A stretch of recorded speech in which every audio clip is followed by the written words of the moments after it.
شاہ است حسین، بادشاہ است حسین، دین است حسین،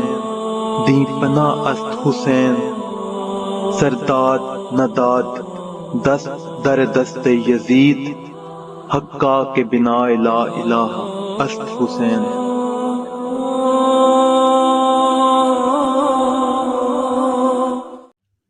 بسم اللہ الرحمن الرحیم۔ السلام علیکم ناظرین، این بی نیوز کی طرف سے میں آپ کا میزبان نواز بھٹو اپنے کیمرہ مین فرقان نواز ساتھ آپ کی خدمت میں حاضر ہیں۔ ناظرین، پی ٹی آئی کی قیادت جو خود کو دانشوروں کا گروہ یا ایک بہت بڑا گروہ سمجھتی تھی، لیکن اس کو پتہ ہی نہیں چلا کہ ان کے ساتھ کتنا بڑا ہاتھ ہو گیا۔ یعنی پی ٹی آئی کے ساتھ ایسا ہاتھ ہوا ہے کہ شاید ہی وہ اس کو بھلا سکیں گے۔ اور اس کے علاوہ ناظرین، ہم آپ کو بتاتے چلیں کہ پی ٹی آئی نے موجودہ صورتحال میں مزاحمت کی سیاست کا آغاز کیوں کر دیا ہے؟ یعنی اچانک سے پی ٹی آئی نے دھمکیاں دینا شروع کر دی ہیں اور 1 مہینے کا ٹائم بھی دے دیا ہے، اور یہ صورتحال کیوں پیدا ہوئی ہے؟ اور اس کے علاوہ ناظرین، ہم آپ کو بتاتے چلیں کہ جیسے ہی عمران خان کے الیکشن کمیشن کی طرف سے بلاوے آنے شروع ہوئے ہیں، تب سے پی ٹی آئی نے مزاحمتی سیاست کا آغاز کر دیا ہے۔ اب پی ٹی آئی مزاحمتی سیاست کر رہی ہے اور اب پی ٹی آئی تمام اداروں کو اپنے نشانے پر لے گی۔ ناظرین، انتہائی اہم بات جو شام سے گردش کر رہی ہے وہ یہ ہے کہ عمران خان 9 ضمنی حلقوں سے بیک وقت الیکشن لڑیں گے۔ یعنی پی ٹی آئی کے سربراہ عمران خان بیک وقت 9 حلقوں سے انتخاب لڑیں گے۔ اس عمل کے پیچھے یا عمران خان یہ جو کچھ کرنا چاہ رہا ہے، اس کے پیچھے کون سا فلسفہ کار فرما ہے، اس پر بھی ہم بات کریں گے۔ اور ناظرین، اس کے علاوہ ہم بات کریں گے اسحاق ڈار صاحب کی کہ انہوں نے جو ہے سزا سے متعلق کیا کیا باتیں کی ہیں، اور اکبر ایس بابر جو ہے اس نے عمران خان کے اندرونی جو معاملات تھے ان سے بڑے پیار سے پردہ اٹھا دیا ہے۔ اس کے علاوہ ناظرین، عمران خان کو شاید یہ یاد نہیں ہے کہ نواز شریف، یوسف رضا گیلانی، فیصل واوڈا، جہانگیر ترین نااہل تو ہوئے، لیکن آئین بھی وہی تھا، عدالت بھی وہی تھی، لیکن تشریحات میں جو فرق آیا اس کی وجہ کیا تھی؟ یہ وجہ عمران خان کو سمجھنا بہت ضروری ہے۔ اگر عمران خان صرف یہ سمجھتا ہے کہ وہ ایک پاپولر لیڈر ہے اور اس کے پیچھے عوام ہے اور اس کا کوئی کچھ نہیں بگاڑ سکتا، تو عمران خان صاحب کو یہ یاد رکھنا چاہیے کہ قانون اپنا راستہ خود بناتا ہے۔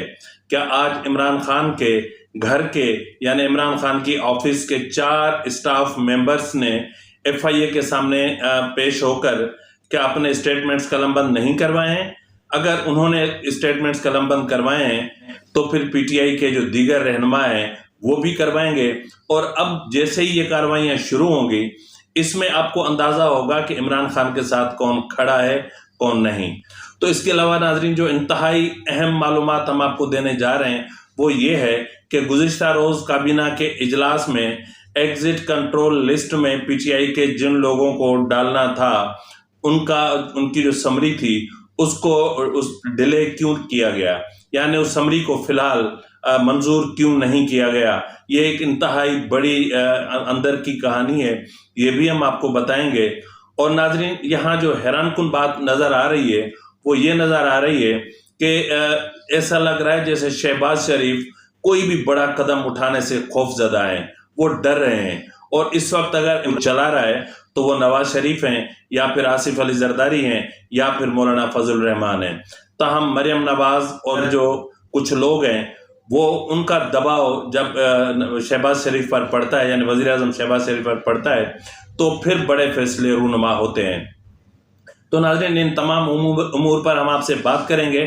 اور آپ کو اگر ہمارا چینل پسند آئے یا ہماری جو بھی ہم آپ کو انفارمیشن پرووائڈ کرتے ہیں اگر آپ کو یہ اچھی لگتی ہوں تو مہربانی کر کے آپ ہمارے چینل کو لائک کرنا، سبسکرائب کرنا مت بھولیے گا، اور بیل آئیکن ضرور دبا دیجیے گا تاکہ آپ کو ہمارے پروگرام سے متعلق اپڈیٹس ملتی رہیں۔ تو ناظرین، بات یہ ہے کہ پی ٹی آئی کے ساتھ بہت بڑا ہاتھ ہو گیا ہے۔ پی ٹی آئی کو اسٹیبلشمنٹ کی طرف سے شاید ذرائع کا کہنا ہے، میرے انتہائی اہم ذرائع کا کہنا ہے کہ پی ٹی آئی کو دلاسا دیا گیا تھا کہ جو ہے وہ فی الحال جو سخت اور جو ہے وہ بدترین مزاحمتی سیاست کا رخ پی ٹی آئی نے جس طرح اختیار کیا تھا اس سے روکنے کے لیے پی ٹی آئی کو اندرونی طور پر یعنی جس سطح کے چینل تک ان کا رابطہ ہو سکا تھا وہاں تک ان کو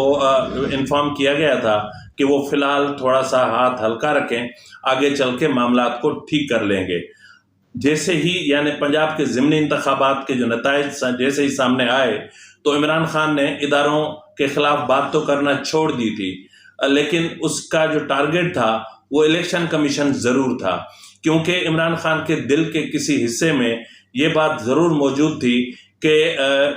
جو فارن فنڈنگ کیس جو الیکشن کمیشن میں زیر التوا ہے، اگر اس کا جو فیکٹ فائنڈنگ رپورٹ یا پھر ججمنٹ یا فیصلہ، اس کو جو بھی نام دیا جائے، اگر وہ سامنے آ گئی تو پھر اس کے لیے کئی مسائل کھڑے ہو سکتے ہیں۔ تاہم انہوں نے دیگر اداروں پر ہلکا ہاتھ رکھا اور انہوں نے الیکشن کمیشن کو رگڑا دیا، اور وہ متواتر چیف الیکشن کمشنر کو ٹارگٹ بنا رہے تھے، اور ان کا اصرار تھا کہ چیف الیکشن کمشنر کو ہٹا دیا جائے یا اس کو برطرف کر دیا جائے یا نیا چیف الیکشن کمشنر لے آیا جائے۔ اس نے کئی تضادات بھی کھڑے کیے کہ یہ جو چیف الیکشن کمشنر ہے یہ ہمارا نہیں ہے، یہ نیوٹرلز نے ہمیں دیا تھا، جبکہ اس کی واضح طور پر تردید ہو چکی ہے۔ تو ناظرین، آج عمران خان اسی الیکشن کمیشن کے شکنجے میں پھنس چکے ہیں، اور اس وقت آج کے دن میں ان کے خلاف ایک کل اور ایک آج 2 ریفرنسز داخل کیے جا چکے ہیں، جن کے حوالے سے ان کو 18 اور 23 اگست کو طلب کیا گیا ہے، جبکہ پی ٹی آئی کو فارن فنڈنگ کیس میں جو ہے وہ شوکاز نوٹس بھی جاری کیا جا چکا ہے۔ تو ناظرین، یہ معاملات گھوم پھر کے وہیں آ رہے ہیں جہاں فیصل وابڈا کا معاملہ ہوا تھا، یا جہاں نواز شریف کو تنخواہ نہ لینے کی سزا ملی، گیلانی کو جو ہے وہ ایک خط نہ لکھنے پر نااہل کیا گیا، اور جہانگیر ترین کو اثاثے چھپانے پر نااہل کیا گیا، جبکہ تینوں چاروں کیسز میں آئین ایک تھا، عدالت بھی ایک تھی، لیکن جو شکیں لگائی گئیں ان کی تشریحات الگ تھیں، یہ فیصلے الگ تھے۔ جبکہ پاناما کیس میں کوئی بھی جرم جب ثابت نہ ہوا تو معاملہ پاناما سے شروع ہو کر اقامے پر ختم ہوا، اور پھر تنخواہ نہ لینے پر ان کو سزا سنائی گئی۔ تو ناظرین، اس کے بعد انتہائی اہم خبر جو ہم آپ کو دینا چاہ رہے ہیں وہ یہ ہے کہ گزشتہ روز جو کابینہ کا اجلاس ہوا تھا اس میں پی ٹی آئی کے ان رہنماؤں کے حوالے سے جو سمری تیار کروائی گئی تھی جن کے نام ایگزٹ کنٹرول لسٹ میں ڈالے جانے تھے، وہ سمری التوا میں کیوں ڈال دی گئی؟ ناظرین، یہ انتہائی اہم معاملہ ہے، کیونکہ اس سے پہلے جو پی ڈی ایم کا سربراہی اجلاس ہوا تھا اسی وزیر اعظم ہاؤس میں، تو اس میں یہ اتفاق کے رائے سے فیصلہ کیا گیا تھا کہ جو ہے وہ پی ٹی آئی کے جو بھی رہنما کرپشن میں یا جن کے نام فارن فنڈنگ کیس میں یا جن کے نام ان اکاؤنٹس میں آئے ہیں، تو ان کے نام کم سے کم عمران خان سمیت جو ہے وہ فارن فنڈنگ اس میں ایگزٹ کنٹرول لسٹ میں ڈال دیے جائیں۔ لیکن آخری گھڑی میں ذرائع کا کہنا ہے کہ وزیر اعظم شہباز شریف کو کہیں سے کوئی پیغام آیا تو جو ای سی ایل کی جو لسٹ جو وزارت داخلہ نے ہنگامی بنیادوں پر تیار کروائی تھی اس کو التوا میں ڈال دیا گیا، اور یہ بہت بڑی چیز تھی۔ جیسا کہ میں نے پہلے بھی کہا کہ شہباز شریف ڈر کے فیصلے کر رہے ہیں، اور ان میں بڑے فیصلے کرنے کی ہمت نہیں ہے، ان سے فیصلے کروائے جا رہے ہیں، ان سے فیصلے جیسا کہ میں نے پہلے کہا کہ نواز شریف کروا رہا ہے، ان سے مریم نواز کروا رہی ہیں، ان سے آصف زرداری کروا رہا ہے، ان سے مولانا فضل الرحمان کروا رہا ہے، ورنہ جو شہباز شریف ہیں کہتے ہیں کہ وہ بہت حد سے زیادہ شرافت اور نفاست سے کام لے رہے ہیں، جبکہ وہ جس نشست پر بیٹھے ہیں یہاں شرافت اور نفاست کا کوئی کام نہیں ہے۔ یہاں اگر کام ہے تو جو آئین کے مطابق ہے وہ ہے، جو آئین کے مطابق نہیں ہے تو نہیں ہے، جو نہیں ہے تو اس کے خلاف کارروائی ہونی چاہیے، لیکن ایسا نہیں ہوا۔ اتنی بڑی ان کی وہ غلط کام پکڑے گئے ہیں تو ظاہر ہے کہ ایک جو قانون ہے جو گورنمنٹ ہے وہ اپنا ڈیو پروسیس کو فالو کرے گا۔ نواز شریف صاحب کی نااہلی ختم ہونے کی بھی بات ہو رہی ہے کہ ان کے ساتھ ظلم ہوا تھا، زیادتی ہوئی، کیونکہ آپ سمجھتے اس پہ بھی آپ کورٹ سے رجوع کریں گے یہ معاملہ؟ دیکھیے، وہ جو ہم بالکل مختلف آپشنز ہمارے ہیں، یہ ایک تو یہ ہے کہ جو 621F ہے جو کہ لائف ٹائم ڈسکوالیفیکیشن ہے، وہ آئین میں نہیں لکھی ہوئی، وہ اس وقت کے جو جج حضرات تھے انہوں نے یہ اس کو لائف ٹائم بنایا۔ صادق امین اگر نہ ہو تو پھر اب لائف ٹائم ان کو لگایا، اس کے بعد پھر ایک جہانگیر ترین پہ وہی 621F لگی، پھر فیصل واڈا پہ لگی۔ تو یہ تو ویسی انجسٹیفائڈ ہے کہ آپ بہت بڑے خدا نہ خاصہ مرڈر میں اور دوسرے کیسز میں بھی اگر آپ کو سزا ہو تو آپ کی جو maximum to the best of my memory 5 سال ہے، آپ الیکشن نہیں لڑ سکتے. تو یہاں لائف ٹائم آپ ڈسکوالیفائی کیسے کر سکتے ہیں کسی کو؟ تو یہ تو میاں نواز شریف اسپیسیفک تھا. ہم اس میں دیکھ رہے ہیں اور غور کر رہے ہیں کہ ہم اس میں لیجسلیشن کریں گے کہ جی کتنی ہونی چاہیے، کیونکہ آئین خاموش ہے. کورٹ نے، سپریم کورٹ نے اپنا فیصلہ ججوں نے دے دیا. تو ناظرین، جب پی ٹی آئی کو اس تمام صورتحال کا پتہ چلا ہے کہ ان کے ساتھ ایک بہت بڑا ہاتھ ہو گیا ہے، اسٹیبلشمنٹ نے ان کے سروں پہ ہاتھ پھیر کے ان کے پاؤں تلے سے زمین نکال لی ہے، تو آج سے انہوں نے مزاحمتی سیاست کا اعلان کیا ہے. یعنی ایسا اعلان، ان کو پتہ ہے کہ اگر ایک وقت میں تینوں صوبائی اسمبلیز ڈیزالو کر لی گئیں تو پھر تو پاکستان میں عام انتخابات ہونے ہی ہونے ہیں، کیونکہ اس وقت پنجاب اسمبلی بھی ان کے پاس ہے، خیبر پختونخوا کی اسمبلی بھی ان کے پاس ہے، اور گلگت بلتستان کی جو صوبائی اسمبلی ہے وہاں بھی ان کی اکثریت ہے اور ان کی حکومت ہے. تو اگر عمران خان چاہیں تو بیک وقت تینوں اسمبلیز ڈیزالو ہو سکتی ہیں. لیکن عمران خان نے 1 مہینے کا ٹائم لیا ہے، اور یہ جو 1 مہینہ ہے، اس 1 مہینے میں عمران خان نہیں جانتا کہ پاکستان میں کیا سے کیا ہو سکتا ہے. اس کے علاوہ ناظرین، جیسا کہ میں نے کہا تھا کہ عمران خان نے بیک وقت 9 حلقوں سے انتخاب لڑنے کا جو فیصلہ کیا ہے، آخر اس میں کون سا فلسفہ کار فرما ہے؟ آخر وہ اس فیصلے سے کیا ثابت کرنا چاہتے ہیں؟ متھے رنگ دیاں گا اور میں کلا ہی کافیاں، اور میں کلا ہی کافیاں. تو ناظرین، وہ یہ ثابت کرنا چاہتے ہیں، وہ چاہتے ہیں کہ 9 کے 9 حلقوں میں ان کی جیت ہو، کیونکہ اگر ان حلقوں سے ان کے دیگر امیدوار کامیاب ہو کر آئے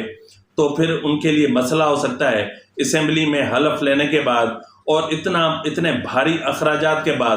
اگر وہ اسمبلی سے کی رکنیت سے مستعفی نہ ہوئے، جس طرح اس وقت معاملات چل رہے ہیں، تو پھر عمران خان کا کیا ہوگا؟ ایک تو ان کا جو ہے فلسفہ ہے وہ یہ ہے، اور دوسرا عمران خان کا فلسفہ یہ ہے کہ وہ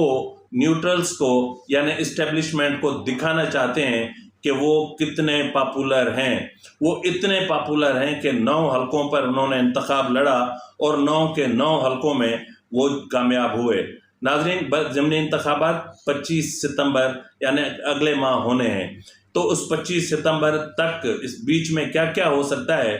الیکشن کمیشن کے پاس جو 2 اپنا ریفرنسز ہیں، ان پر بھی الیکشن کمیشن فیصلہ سنا سکتا ہے. 15 دنوں میں جو جا رہی ہے اپنا ڈکلیریشن سپریم کورٹ میں جائے گی، تو اس کے بعد کیا عمران خان اس اہل ہوگا کہ 9 کے 9 حلقوں پہ کامیابی حاصل کر سکے؟ تو بہرحال یہ عمران خان کی اپنی سوچ ہے اور ان کی جو قیادت ہے. میں تو سمجھتا تھا شاید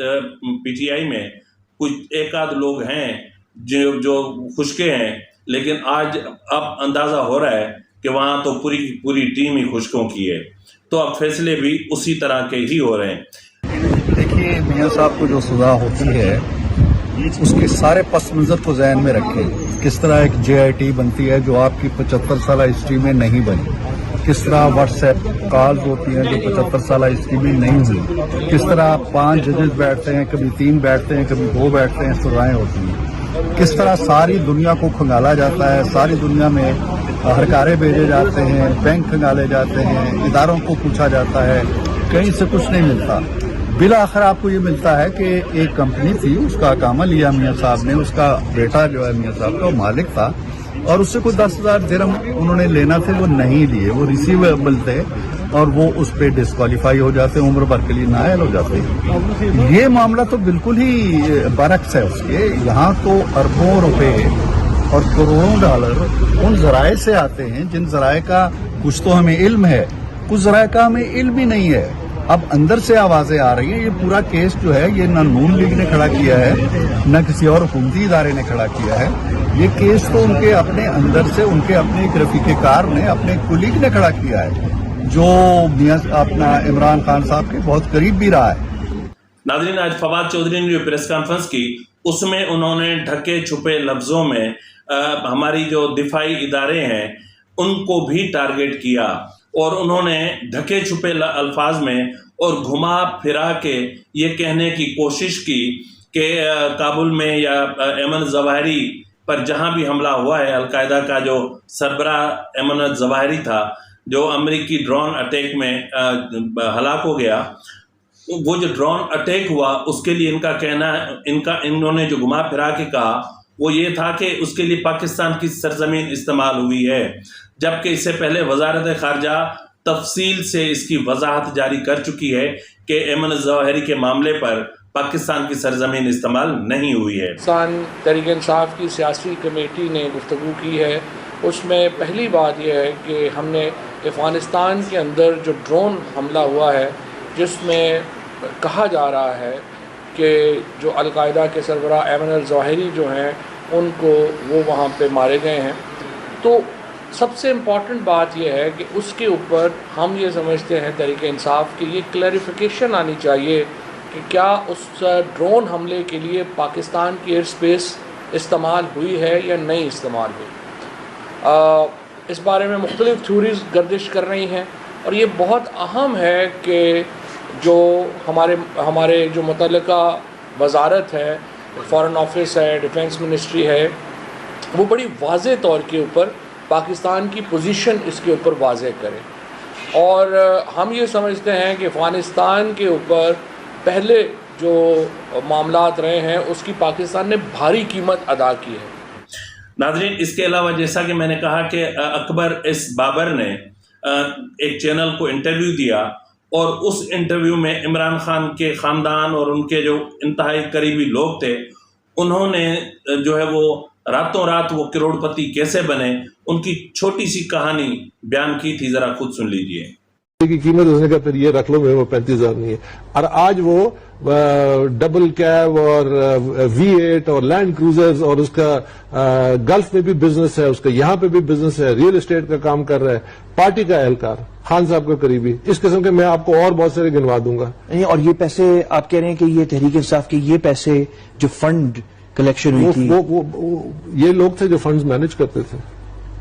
پی ٹی آئی کے سینٹرل آفس میں فنڈز مینج کرتے تھے، خان صاحب کی مرضی سے کرتے تھے، خان صاحب خود سیکرٹری تھے، اور یہ تمام چیزیں میں لکھ کے ان کے، آپ کے تو پروگرام میں میرا وہ خط چلا ہے سپٹمبر 11 کا، اس میں نے کیا کون سی کرپشن کی تفصیل نہیں لگے، آپ وہ لیٹر دوبارہ چلائیے جس میں میں نے لکھا ہے کہ بنی گالا میں ایک ریئل اسٹیٹ اسکیم بھی بنی، پارٹی کے تمام اہلکار اس میں انوالو تھے، میں نے خود ان کو کنفرنٹ کیا، اس میں عمران خان کا پلاٹ نمبر 1 ہے، اس میں ڈاکٹر عارف الوی کا پلاٹ ہے، اس میں عمر چیمے کا پلاٹ ہے، اس میں اسد کیسر نے پلاٹ، یہ سارے لوگ میرے پاس آئے اور میں نے ان کو کنفرنٹ کیا کہ تم لوگ ادھر ریئل اسٹیٹ کا کاروبار کرنے آئے ہو، سیاست کرنے آئے ہو، یہ کیا کر رہے ہو؟ تو عارف الوی جو تھا مجھے فون پہ کہتا ہے اکبر مجھ سے بڑی غلطی ہوگی، میرا پلاٹ بکوا دو، یہ سارے ریئل اسٹیٹ کے کاروبار میں، اسی طرح تلہار ہے، اسی طرح اور جگہ ہے، پلاٹ بکوا دو، یہ اس نے کہا میری جان چھڑا دو، میں نے کہا یہ کانفلکٹ آف انٹرسٹ ہے، دیکھیں نا جب میرے اختلافات، کیا ہوا ان پلاٹس کا؟ کچھ بھی نہیں ہوا، ابھی بھی ہے سب کے ماشاءاللہ بڑے بڑے مینشنز بنے ہوئے ہیں وہاں پہ، کیا ہونا تھا؟ اب آگے تلہار میں آپ چلے جائیں دوسرے اور جگہ پہ، یہ تو دیکھیں نا بہت بڑا mega scheme P T I میں ہوا ہے، جس کے اندر یہ میں اسی لیے ان لوگوں کے نام نہیں لیتا تھا، میں کہتا تحقیقات ہو، تحقیقات میں ساری، اور یہ وہ باتیں میں نے عمر چیمہ کو فون کیا، میں نے عمر چیمہ یہ جو ہمارے فارمر سینٹرل میں نے کہا عمر چیمہ تم بھی ریئل اسٹیٹ مافیا کا حصہ بن گئے ہو، ہنسنے لگ گیا۔ اسد کیسر میرے دفتر میں بیٹھ کے مجھے کہتا ہے کہ جی میں نے 70 لاکھ روپے اس پلاٹ پہ لگا دیے، مجھے ابھی تک قبضہ نہیں ملا، اور مجھے بتائیں کہ میں اس کا کیا کروں۔ میں نے کہا تم کر کیا رہے ہو تم لوگ آپس میں کوئی ریئل اسٹیٹ ہاؤسنگ اسکیم بنائی ہوئی ہے پی ٹی آئی کی، اوپر سے باہر سے پیسہ آ رہا ہے، اس پیسہ ان اکاؤنٹڈ ہے نا، جب اس کا کوئی ریکارڈ نہیں ہے، جس پیسے کا کوئی ریکارڈ نہیں ہے، کوئی مڈل ایسٹ سے آ رہا ہے، کوئی ہنڈی کے ذریعے آ رہا ہے، دوسری جگہ سے آ رہا ہے، اور وہ تو پھر آپ کیسے کہہ سکتے ہیں کہ یہ پیسہ کدھر جا رہا ہے، کرپشن کی نظر نہیں ہو رہا، جب میری آنکھوں کے سامنے جو لوگ موٹر، یہ کے پی کے، میں آج آپ کو نام لیتا ہوں، کے پی کے جو آج منسٹر ہیں، شاہ فرمان ہو گیا، اسد کیسر ہو گیا، اس قسم کے بستر، یہ ویگن میں آتے تھے پشاور۔ ناظرین، یہ سب سننے کے بعد میں سمجھ سکتا ہوں کہ آپ کے ذہنوں پہ کیا گزر رہی ہوگی، آپ بھی حیران ہوں گے میری طرح کہ پتہ نہیں کیا معاملات تھے اور کہاں سے کہاں ہو گئے، اور بشرا بی بی اور عمران خان کی جو شادی ہے وہ کس طرح ہوئی، یہ میرے لیے آج تک حیران کن ہے، کیونکہ بشرا بی بی صاحبہ نے کہا تھا کہ ہمارے جو خاتم النبیین محمد مصطفیٰ صلی اللہ علیہ وآلہ وسلم ان کے خواب میں آئے اور انہوں نے فرمایا کہ آپ عمران خان سے شادی کر لو۔ تو ناظرین، اس طرح کے خواب ایک دو لیڈر اور ہیں وہ بھی ہمیں سنایا کرتے تھے کہ ہمارے جو خاتم النبیین محمد مصطفیٰ صلی اللہ علیہ وآلہ وسلم ہیں وہ ان کے خواب میں آئے اور پتہ نہیں کیا سے کیا، میں وہ الفاظ نہیں دہرا سکتا، نہ ہی میری زبان میں اتنی طاقت ہے۔ تو ناظرین، یہ شادی اس خواب کی آڑ میں ہوئی، اور آج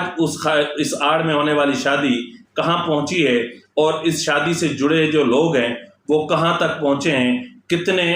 کروڑوں کے مالک ہو گئے ہیں، کتنے اربوں کے مالک ہو گئے ہیں۔ جس طرح فرحت شہزادی یعنی فرح گوگی، وہ دن اوور دا نائٹ ان کے پروجیکٹس، ان کی بھرتیاں، ان کی ٹرانسفر پوسٹنگز انتہا سے زیادہ، یعنی کرپشن ہوئی ہے،